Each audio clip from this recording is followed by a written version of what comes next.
अपने आसपास देखो, क्या दिखाई दे रहा है तुम्हें? तुम्हारा डेस्क, किताबें, कपड़े या शायद कोई स्वादिष्ट नाश्ता दिख रहा होगा। जो कुछ भी तुम देखते हो, छूते हो, जिसके बारे में भी सोचते हो, वह किसी खास चीज से बना है। हम इस खास चीज को मैटर कहते हैं। हाँ, तुम भी मैटर से बने हो। मैटर हमारे ब्रह्मांड में हर चीज का बेसिक बिल्डिंग ब्लॉक है। रेत के छोटे से कण से लेकर आकाश के सबसे बड़े तारे तक सब मैटर है। लेकिन मैटर असल में क्या है और इसमें इतना दिलचस्प क्या है?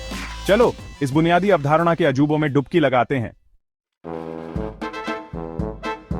मैटर वो है जो जगह घेरता है और उसमें मास होता है। अपने पसंदीदा खिलौने के बारे में सोचो, वो तुम्हारी शेल्फ पर जगह लेता है ना? और उसका एक वजन होता है, मतलब उसमें मास है। अब हवा से भरे गुब्बारे की कल्पना करो। तुम हवा नहीं देख सकते, लेकिन गुब्बारा बड़ा हो जाता है। ऐसा इसलिए क्योंकि हवा तुम्हारे खिलौने की तरह जगह घेरती है। और अगर तुम गुब्बारे को हवा भरने से पहले और बाद में तौलोगे तो पाओगे कि हवा भरने के बाद वो भारी होता है। इसका मतलब हवा में भी मास है। तो हम इसे देख पाएं या नहीं, वो सब जो जगह घेरता है और उसमें मास होता है, वो मैटर है। ये हमारे आसपास की हर चीज का बुनियादी घटक है। ये एक हैरान करने वाला तथ्य है। मैटर छोटे छोटे कणों से बना है। ये कण इतने छोटे होते हैं कि तुम इन्हें अपनी आंखों से भी नहीं देख सकते। हम इसे मैटर की कणों वाली प्रकृति कहते हैं। एक ईंट की दीवार के बारे में सोचो। ये ठोस और स्थिर दिखती है ना? लेकिन मानो या न मानो, एक ईंट की दीवार भी छोटे छोटे कणों से बनी है, जो लगातार कंपन कर रहे होते हैं और गति कर रहे होते हैं। इन कणों के बीच में जगह होती है, और जिस तरह से ये व्यवस्थित होते हैं और गति करते हैं, वो ये तय करता है कि कोई चीज ठोस, तरल या गैस होगी। ये एक सीक्रेट कोड की तरह है जो मैटर की अवस्था को नियंत्रित करता है। मैटर 3 मुख्य अवस्थाओं में पाया जाता है: ठोस, तरल और गैस। ये अवस्थाएं हमारे चारों ओर हर जगह पाई जाती हैं और हमारे दैनिक जीवन में महत्वपूर्ण भूमिका निभाती है। प्रत्येक अवस्था के अपने यूनिक गुण होते हैं, जो इस बात पर निर्भर करते हैं कि उसके कण कैसे व्यवस्थित हैं और कैसे गति करते हैं। ठोस, तरल और गैस की अवस्थाओं को समझने के लिए हमें उनके कणों के व्यवहार को देखना होगा। ठोस, जैसे पत्थर और बर्फ, का एक निश्चित आकार और आयतन होता है। इसका मतलब है कि वे अपने आकार को बनाए रखते हैं, चाहे आप उन्हें किसी भी कंटेनर में रखें। उनके कण आपस में टाइटली पैक्ड होते हैं और केवल अपनी जगह पर कंपन कर सकते हैं। यह कंपन बहुत ही सूक्ष्म होता है और इसे हम अपनी आंखों से नहीं देख सकते। वे एक सुव्यवस्थित मार्चिंग बैंड की तरह हैं, जो फॉर्मेशन में खड़े होते हैं। हर कण का अपना स्थान होता है और वे एक निश्चित पैटर्न में रहते हैं। तरल पदार्थ जैसे पानी और जूस का एक निश्चित आयतन होता है, लेकिन वे अपने कंटेनर का आकार ले लेते हैं। इसका मतलब है कि तरल पदार्थ अपने कंटेनर की आकृति के अनुसार ढल जाते हैं। उनके कण एक दूसरे के करीब होते हैं, लेकिन अधिक स्वतंत्र रूप से घूम सकते हैं, जैसे एक मंच पर बहते हुए नर्तक। यह स्वतंत्रता उन्हें बहने और फैलने की अनुमति देती है। गैस, जैसे हवा और हीलियम, का कोई निश्चित आकार या आयतन नहीं होता है। वे अपने कंटेनर के आकार के अनुसार फैल जाते हैं और हर जगह फैल सकते हैं। उनके कण दूर दूर होते हैं और तेजी से घूमते हैं, जिससे वे किसी भी कंटेनर में फैल जाते हैं। यह फैलाव उन्हें किसी भी दिशा में जाने की स्वतंत्रता देता है। उन्हें एक खेल के मैदान में दौड़ते हुए उत्साहित बच्चों की तरह समझो। जैसे बच्चे हर दिशा में दौड़ते हैं, वैसे ही गैस के कण भी हर दिशा में फैलते हैं। इस प्रकार ठोस, तरल और गैस की अवस्थाएं हमारे चारों ओर की दुनिया को आकार देती हैं और हमें यह समझने में मदद करती हैं कि पदार्थ कैसे व्यवहार करता है। भाग 5: बर्फ से पानी तक, पिघलना और जमना। क्या आपने कभी सोचा है कि जब बर्फ पिघलती है या पानी जमता है तो क्या होता है? यह एक साधारण प्रक्रिया लग सकती है, लेकिन इसके पीछे विज्ञान बहुत ही दिलचस्प है।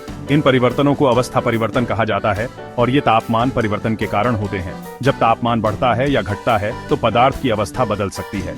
पिघलना तब होता है जब कोई ठोस तरल में बदल जाता है। यह प्रक्रिया तब शुरू होती है जब ठोस को गर्म किया जाता है। जब आप बर्फ को गर्म करते हैं तो कण ऊर्जा प्राप्त करते हैं और तेजी से कंपन करते हैं। यह ऊर्जा कणों को उनकी स्थिर स्थिति से बाहर निकालने के लिए पर्याप्त होती है। अंततः वे इतना कंपन करते हैं कि वे अपनी निश्चित स्थिति से मुक्त हो जाते हैं और अधिक स्वतंत्र रूप से घूमने लगते हैं, जिससे ठोस बर्फ तरल पानी में बदल जाती है। यह प्रक्रिया बहुत ही आकर्षक है, क्योंकि यह दिखाती है कि कैसे ऊर्जा का स्थानांतरण पदार्थ की अवस्था को बदल सकता है। जमना पिघलने के विपरीत है। जब पानी ठंडा होता है तो यह प्रक्रिया उलटी दिशा में चलती है। जब आप पानी को ठंडा करते हैं तो कण ऊर्जा खो देते हैं और धीमे हो जाते हैं। यह ऊर्जा की कमी कणों को एक दूसरे के करीब लाती है। जैसे जैसे वे ठंडे होते जाते हैं, वे कम और कम चलते जाते हैं और अंततः वे एक निश्चित स्थिति में स्थिर हो जाते हैं, जब तक कि वे ठोस बर्फ बनाते हुए अपनी जगह पर स्थिर नहीं हो जाते। यह प्रक्रिया दिखाती है कि कैसे तापमान में परिवर्तन पदार्थ की अवस्था को बदल सकता है और यह हमारे दैनिक जीवन में कितना महत्वपूर्ण है। भाग 6 जल वाष्प और बादल, वाष्पीकरण और संघनन। वाष्पीकरण और संघनन दो महत्वपूर्ण प्रक्रियाएं हैं जो हमारे दैनिक जीवन में महत्वपूर्ण भूमिका निभाती हैं। ये प्रक्रियाएं जल चक्र का एक अभिन्न हिस्सा हैं और हमारे पर्यावरण को संतुलित रखने में मदद करती हैं। वाष्पीकरण अवस्था का एक और आकर्षक परिवर्तन है। यह तब होता है जब कोई तरल गैस में बदल जाता है। यह प्रक्रिया तब होती है जब तरल के कण ऊर्जा प्राप्त करते हैं और तेजी से गति करने लगते हैं। जैसे जैसे वे अधिक ऊर्जा प्राप्त करते हैं, वे तरल की सतह से बाहर निकलने में सक्षम हो जाते हैं और गैस के रूप में परिवर्तित हो जाते हैं। क्या आपने कभी देखा है कि बारिश के बाद पानी का गड्ढा सूख जाता है? ऐसा इसलिए है क्योंकि पानी हवा में वाष्पित हो जाता है। यह प्रक्रिया सूर्य की गर्मी के कारण होती है, जो पानी के कणों को ऊर्जा प्रदान करती है और उन्हें वाष्पित होने में मदद करती है। यह एक धीमी प्रक्रिया हो सकती है, लेकिन यह हमारे पर्यावरण के लिए बहुत महत्वपूर्ण है। जब पानी गर्म होता है तो कण ऊर्जा प्राप्त करते हैं और तेजी से चलते हैं। यह ऊर्जा उन्हें तरल की सतह से बाहर निकलने और गैस के रूप में परिवर्तित होने में मदद करती है। यह प्रक्रिया विशेष रूप से तब स्पष्ट होती है जब हम पानी को उबालते हैं। कुछ कण तरल की सतह से निकलने और जल वाष्प एक गैस बनने के लिए पर्याप्त ऊर्जा प्राप्त करते हैं। यह प्रक्रिया तब होती है जब कणों के बीच की आकर्षण शक्ति कम हो जाती है और वे स्वतंत्र रूप से गति करने लगते हैं। यही कारण है कि उबलता पानी भाप में बदल जाता है। जब पानी उबलता है तो कणों को इतनी ऊर्जा मिलती है कि वे तरल की सतह से बाहर निकल जाते हैं और गैस के रूप में परिवर्तित हो जाते हैं। यह प्रक्रिया बहुत तेज होती है और इसे हम आसानी से देख सकते हैं। संघनन वाष्पीकरण के विपरीत है। यह तब होता है जब कोई गैस तरल में बदल जाती है। यह प्रक्रिया तब होती है जब गैस के कण ऊर्जा खो देते हैं और धीमे हो जाते हैं। जैसे जैसे वे धीमे होते हैं, वे एक दूसरे के करीब आते हैं और तरल के रूप में परिवर्तित हो जाते हैं।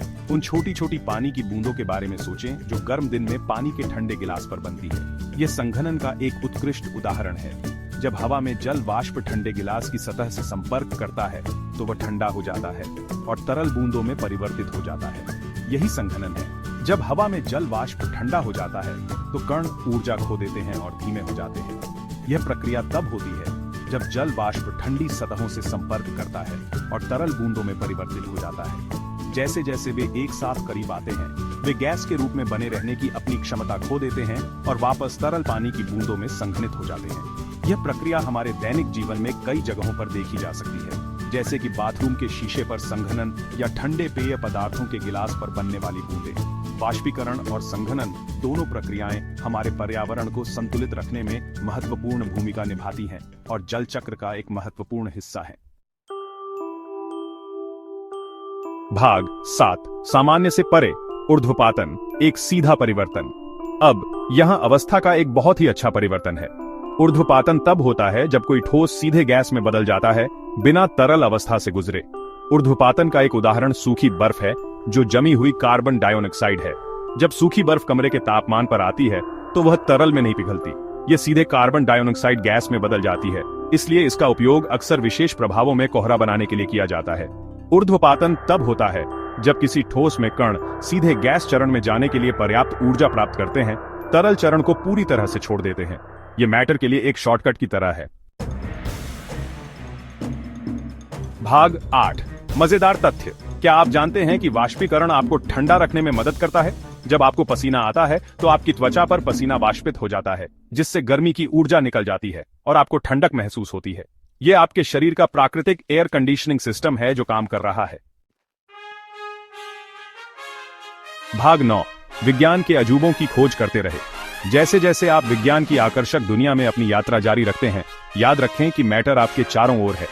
आपके द्वारा खाए जाने वाले भोजन से लेकर आपके द्वारा सांस लेने वाली हवा तक, यह हमारे ब्रह्मांड का निर्माण खंड है। इसलिए प्रश्न पूछते रहें, जिज्ञासु बने रहें और विज्ञान के अजूबों की खोज करना कभी बंद न करें।